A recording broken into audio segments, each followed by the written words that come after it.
flusso marcatamente zonale, le basse pressioni a nord, le alte pressioni a sud. Sulle Alpi un flusso da nord-ovest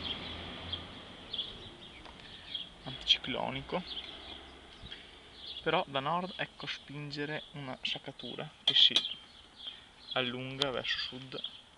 Vediamo dove va a finire. Il centro della bassa pressione si sposta a nord, mentre solo un flusso occidentale tocca le Alpi.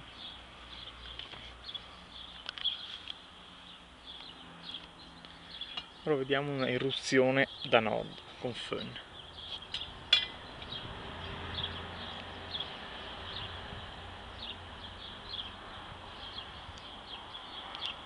Stau